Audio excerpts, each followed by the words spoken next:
This is episode 117 of That Shakespeare Life. That Shakespeare Life is now available on our very own digital app. This app works on your tablet, phone, or TV and lets you explore the history of William Shakespeare with exclusive content, interviews, and documentaries not available anywhere else. You can cook, dance, and play your way through the life of William Shakespeare, all without any commercials. Find out more at cassidycash.com/experience and stay tuned after the episode for even more details. Hi, I'm Neil Redfern, Executive Director of the Council for British Archaeology. Another great method for studying the life of William Shakespeare includes listening to this. It's That Shakespeare Life with my friend Cassidy Cash.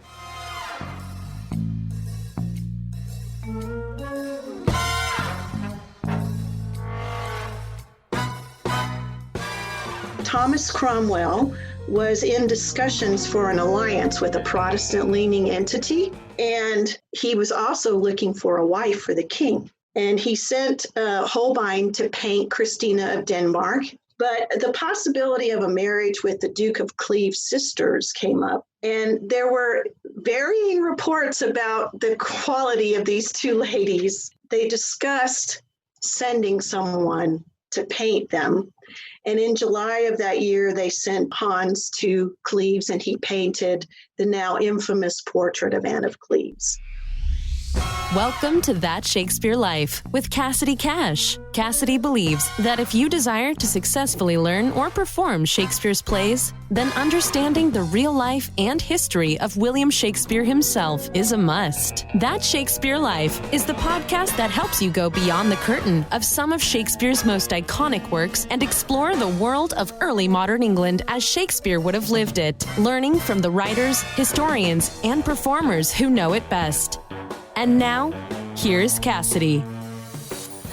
One of the best ways many Shakespeare scholars, including myself, use to explore the real historical counterparts to the historical figures that show up in Shakespeare's plays is to examine what they looked like.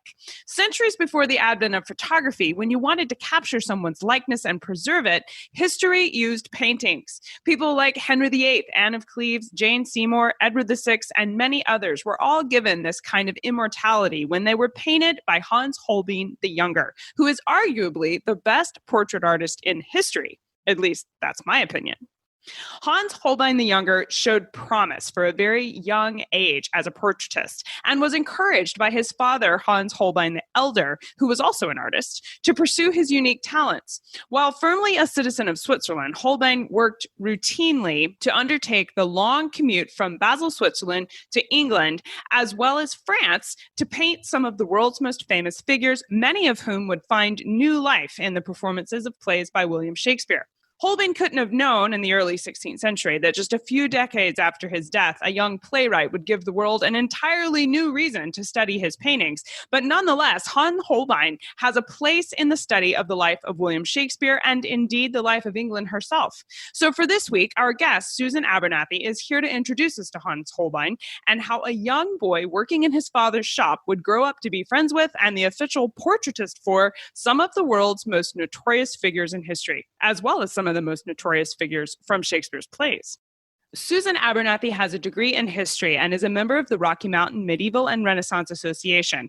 Her blog, The Freelance History Writer, has been continuously publishing historical articles since 2012, with an emphasis on European, Tudor, medieval, Renaissance, early modern, and women's history. She's currently working on a biography of a prominent Stuart royal. Hello, Susan. Welcome to the show. Hi, Cassidy. Great to see you. How did Hans Holbein get his start in his artistic career?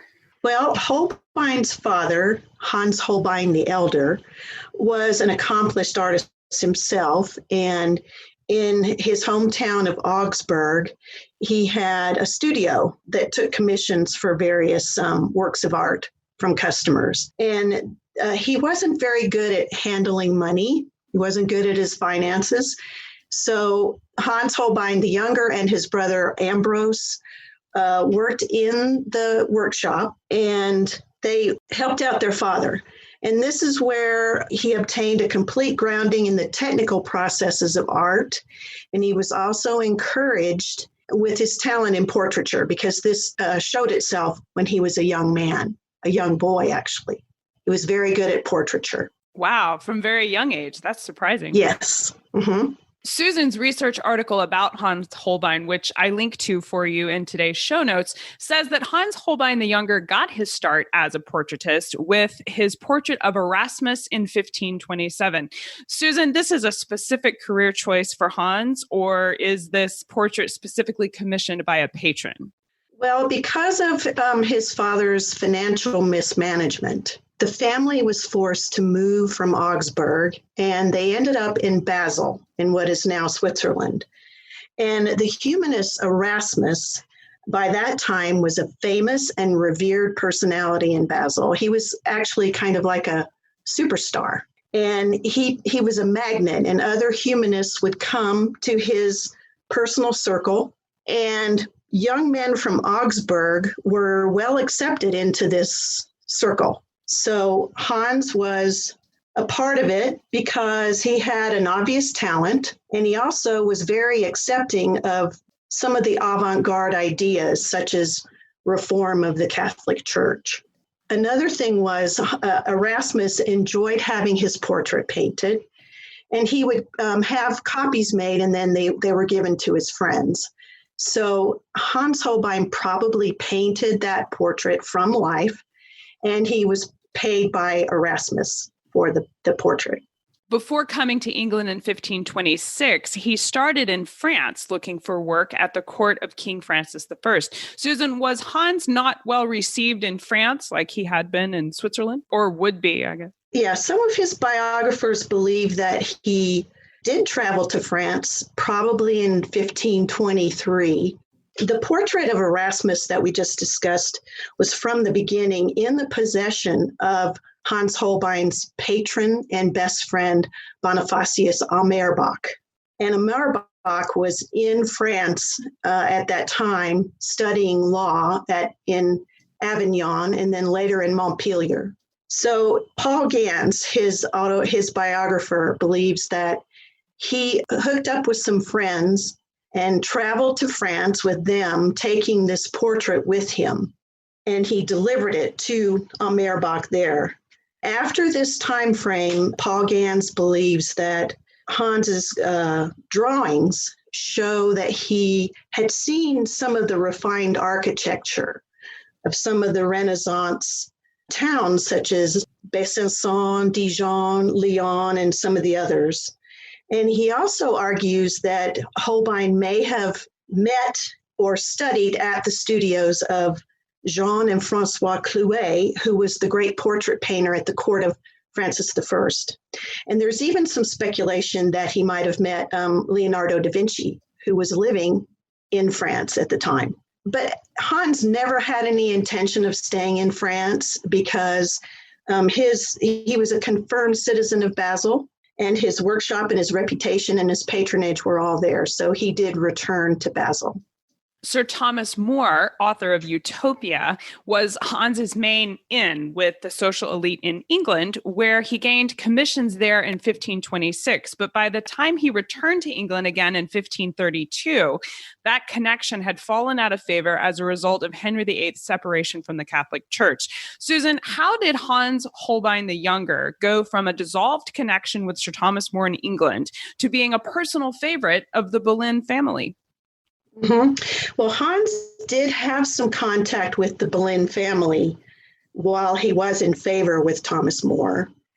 And after his downfall, he recognized that he needed to cultivate those contacts. And so he hurried back to court, and he brought with him some letters, some messages, and some mementos from Erasmus for Erasmus's friends in England, including the Boleyns. Erasmus was really cultivating Anne Boleyn and her family. So there is a clear connection between Erasmus, Holbein, and the Boleyn family. Was Hans Holbein the Younger officially employed by the king? Yes, he was. We have records that show that he, as early as 1527, he was paid as a decorative painter for some festivities at Greenwich. And later, he was clearly on the payroll and being paid as a court painter £30 per annum, which in today's money is about £13,000. Earlier in the 16th century, Hans seems to have come to England for work and then returned to his home. And that seems like this really long commute. I know you said he's based in Basil and was really established there in Switzerland. But Susan, once Hans was known as the king's painter in this way, did he take up official residence in England, or was he constantly going back and forth? Well, he lived in England, but he did not become a resident. He had become an official citizen of Basil in July of 1520, and his family lived there. He had his workshop there, and he also had, his guild, and he had many patrons in Basil. So he was required by the city to get permission to leave Basil, and he would have to come back, periodically to either stay or to request permission to leave. And that was to maintain his citizenship there. These were Switzerland's requirements. That's right. That's why you see him commuting back and forth. After Jane Seymour died, did Henry VIII use Hans Holbein as a scout for finding a new bride? He did, because in 1539, Thomas Cromwell was in discussions for an alliance with a Protestant-leaning entity, and he was also looking for a wife for the king. And he sent Holbein to paint Christina of Denmark. Some people might have seen that famous painting of her, the Duchess of Milan. And he also went to Le Havre to paint a couple of potential brides there. And then he went to Burgundy to paint 3 other candidates. However, those portraits do not survive, so we don't know who he was painting there. But the possibility of a marriage with the Duke of Cleves' sisters came up. And there were varying reports about the quality of these 2 ladies. So they decided to, they discussed sending someone to paint them. And in July of that year, they sent Hans to Cleves, and he painted the now infamous portrait of Anne of Cleves. Was this normal for the king to be so focused on the physical appearance of his potential brides and to have an official artist go and paint these candidates? I mean, it sounds like, the historical equivalent of Match.com, and I'm just wondering how normal this is for the time period. It was pretty much normal throughout history to have portraits painted and given, potential brides' portraits were given to kings. And vice versa also. So it just sounds outlandish because of everything else we know about Henry VIII, not really because this was out of the norm for kings in general. No, it was not. And also, Henry trusted Holbein. He completely trusted him. So he knew he would get, a portrait that was real.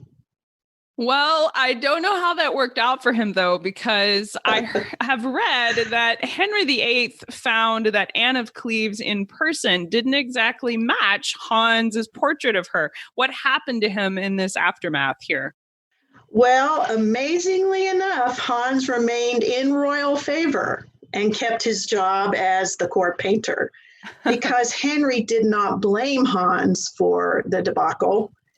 He held the courtiers who had written the flattering reports about her responsible. So he narrowly escaped that there, yeah. That's right. And also, right shortly after that, Holbein painted the charming portrait of King Edward VIII and presented that to Henry VIII as a New Year's gift. So he was still in favor. That was very politically astute of him to have timed that way. As students of Shakespeare's life, we know and appreciate Hans Holbein the Younger today as our primary window into many of the historical monarchs and prominent figures which show up in Shakespeare's plays. I know I've turned to his portraits to understand who it was Shakespeare was writing about. However, Hans was not only a portraitist and indeed worked in frescoes and even miniatures. Susan, what other kinds of art did Hans complete during his lifetime, and how many of these survive today? Well, Hans was amazingly prolific, and he worked in many different kinds of mediums. He painted houses and murals. He worked in interior design. He designed jewelry, items for goldsmiths. He made drawings for books. He painted religious and secular paintings. He designed woodcuts, engravings, and stained glass, and also triumphal arches and facades for buildings. His surviving works are in Basil, and then they include drawings that were made for the interior wall paintings of the town hall in Basil, along with much of his original work, which was with the Amerbach family. They had a lot of his original work. There's designs for woodcuts for printers that survive, such as those for the Dance of Death series and also for the Old Testament. And many of these drawings and portraits reside in the Royal Collection at Windsor. We think that Hans Holbein was very wealthy by any standard, leaving lavish clothes and fine things to his wife, Elsbeth, but the particulars of his death, his will, and even where he's buried contain something of a mystery. Susan, do we know where Hans Holbein is buried? Well, it seems like he became ill quite suddenly, and he hastily drew up a will. There was an outbreak of plague in London in 1543, and it's possible that he died of plague, but people did visit him while he was on his deathbed, so it may have been like some kind of infection. His grave would not have been marked because he was a foreigner. And there's 2 churches in London near Aldgate that claim to be his burial place. They both survived the Great Fire of 1666 and were near where he lived. One is St. Catherine Cree, and the other is St. Andrew Undershaft. Both have a claim to where he's buried. I know we'd love to learn more about his life and his painting. Susan, what are some of your favorite books and resources you can recommend we use to learn more? Well, there's a couple of books written by Paul Gans, the biographer I mentioned earlier. One is about the drawings of Hans Holbein, and the other is about the paintings of Hans Holbein. There is an original early biography of him, Hans Holbein the Younger, in 2 volumes that was written by Arthur Chamberlain in 1913, and that can actually be found on Google Books. An excellent biography of him was written by Derek Wilson in 1996 called Hans Holbein the Younger, Portrait of an Unknown Man. The Oxford Dictionary of National Biography has an entry on him. Anybody who lives in Britain can access that biography with their library card. And also, I would recommend David Lotus's book, The Tudor Court, because he doesn't talk about Holbein a lot, but he talks about the different kinds of pastimes at the court that Holbein would have worked on. Those are excellent resources. We will link to these as well as more information about Susan in the show notes for today's episode. So make sure you go there to find all of those. Now, Susan, we ask everyone this next question here at That Shakespeare Life, and that's, what's the one book you would take with you on a deserted island? My friends in England tell me I'm supposed to allow you the complete works of Shakespeare and a copy of the Bible. So your choice would be in addition to those. Well, I'm thinking that would maybe be the last book I read, because I pretty much like every book. But if I had to pick one, I just recently read The Brothers York, an English tragedy by Thomas Penn. And this would be of interest to Shakespeare lovers because it talks about King Richard III. And I really need to read this book again because it clears up a lot of the mysteries of what happened during the reign of King Edward IV and Richard III. A very enjoyable read. Those are excellent resources, and you'd be well set up on your deserted island with that selection for sure. Well, what's next for you, Susan? What are you working on now that you're excited about? Well, readers can always find fresh, new historical articles on my blog. It's called thefreelancehistorywriter.com. And right now, my current work in progress is a book on a prominent Stuart royal. And I've been working on this project for a couple of years now, and it's my first attempt at writing a book. I'm very excited about it. It sounds exciting. That's so much fun to finally see something you've wanted to do for a long time starting to come together. I'll be excited to see that when it finally gets published. Well done. Thanks. Susan Abernethy, thank you so much for being here and discussing Hans Holbein with us. I know I've loved just exploring his life and learning more about him. I appreciate you being here to share it with us. My pleasure. Thanks for having me. To see links to several of Hans's portraits of people like Henry VIII, as well as that scandalous and apparently inaccurate portrait of Anne of Cleves, as well as to find more information on Susan's blog and the resources she recommends in today's episode, be sure that you visit the show notes. The show notes can be found at CassidyCash.com/episode 117. That's CassidyCash.com/EP117. How would you like to see the video of this week's interview? You can watch this interview as well as other exclusive interviews not available anywhere else right inside That Shakespeare Life app.